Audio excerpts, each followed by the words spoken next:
I have for my children National Geographic videos. Very fascinating to see the magnificence and the grandeur and the diversity of God's creations. I think it's very important for them and for ourselves to gain that insight and to see the beauty of what God made. On one of these DVDs, it tells a very painful story. It's the times of the droughts in Africa, and there's the mother elephant together with two babies. And the one baby has clearly collapsed and died from a lack of water. And the mother is torn, on the one hand leaving the baby elephant. On the other hand, she knows that unless she goes, the remaining elephant, the remaining child, is not going to be able to survive without water. Compounding her grief and her dilemma as to whether to go or not to go is a pack of hyenas that have started to circle around the corpse of the dead elephant. For hours there's this dance that takes place between this huge elephant and the hyenas. The elephant mother trying to gently push and to roll over the baby, and unfortunately we know that there's no hope. And she takes 2 steps away so that she can decide to go and to look after the surviving animal. And she sees the hyenas start to come close and she can't take it, and she turns around and rushes towards the hyenas. And it's this kind of a dance that takes place essentially throughout the day. And finally, I think realization sets in, and she appreciates that the one elephant is not going to get up. It's not going to go with her. And conversely, she and her baby, the surviving baby, are going to find themselves both deceased unless they follow the track to water. And with a heavy heart, you see how she goes away.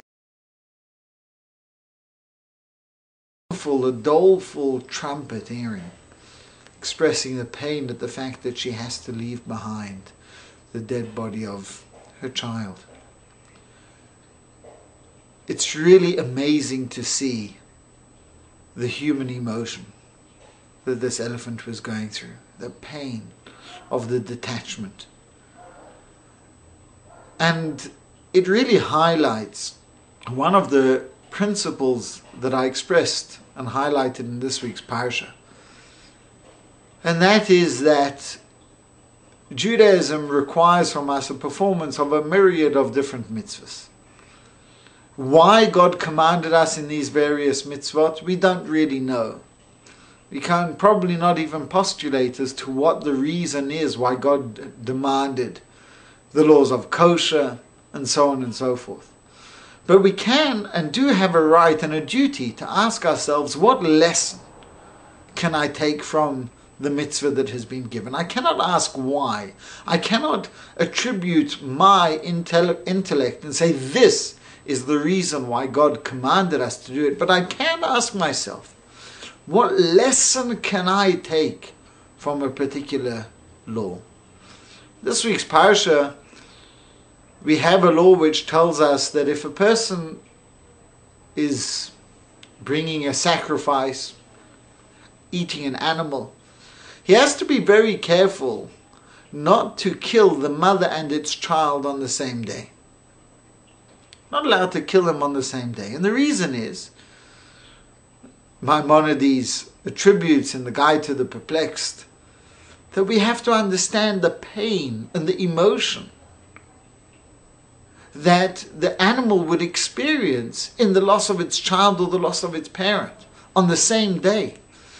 And therefore we are enjoined not to participate in that kind of a practice. Indeed, when a person sells a cow and is aware that that cow is going off for slaughter, then he's obliged to tell the person that wants to buy the calf that they're not allowed to slaughter it that day because he just sold the mother for slaughter.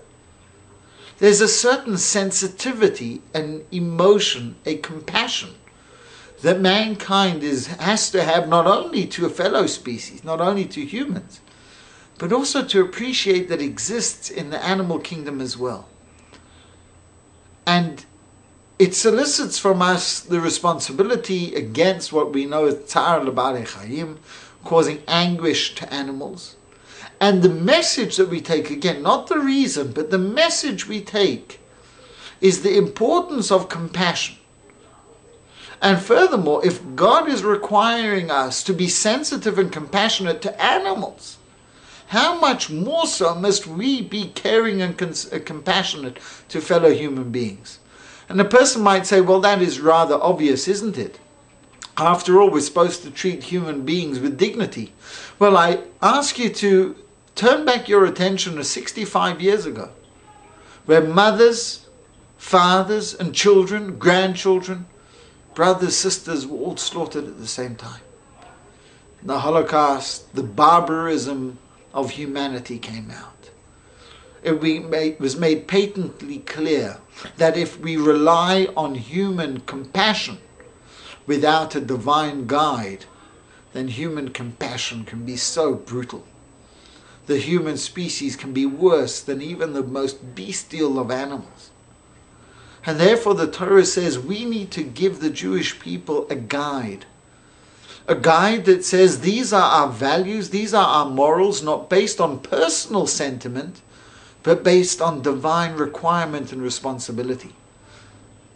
And our responsibility is to have care and concern for animals, because if we have care and concern for animals, not only are we avoiding tzar l'balei chayim, anguish to animals, we will certainly be careful about the pain, the anguish, the distress that we may, God forbid, cause to a fellow human being.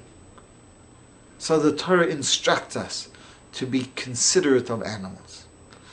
The author of the Mishnah, Rabbi Yehuda Anasi, Rabbi, suffered at various times throughout his life. Whilst he was very wealthy, there were certain times where he was stricken by tremendous maladies, and the Talmud advises us what was the reason that these afflictions befell the great Rabbi, the great Rabbi Yehuda Anasi. And it tells us the story that on one occasion they were bringing the animal to be slaughtered, and the lamb could see where it was headed and was so upset by it that it ran and sought shelter under Rabbi Yehuda's cloak to be protected, to be saved.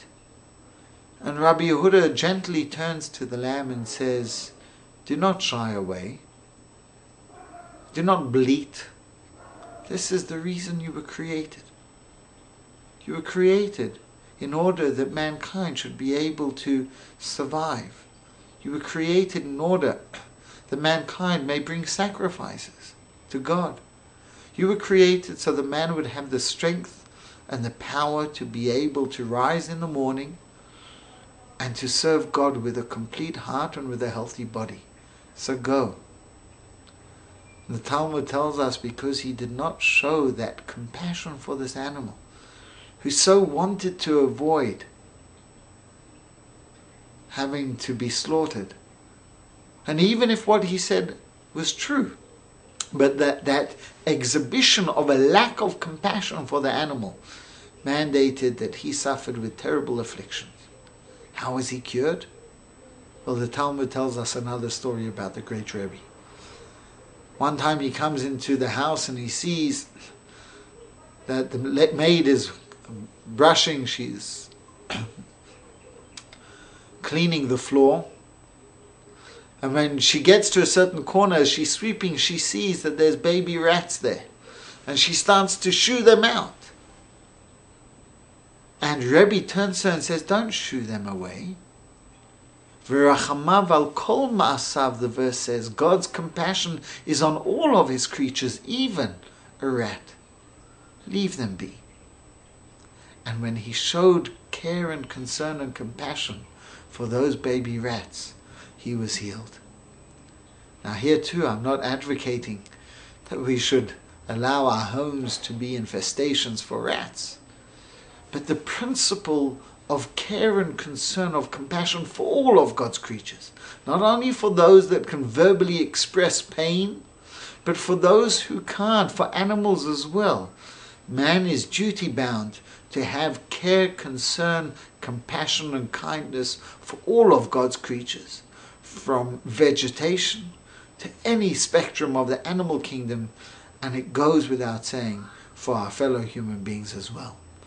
And please God, when we take these messages of the Torah and we inculcate them into our lives, then we too will indeed have care and concern and compassion for all of God's creatures, care and concern for our fellow human beings as well. And I guarantee you that the world will be a much finer, much better place if all humanity was to take the message of the what from this week's Parsha. Good Shabbos.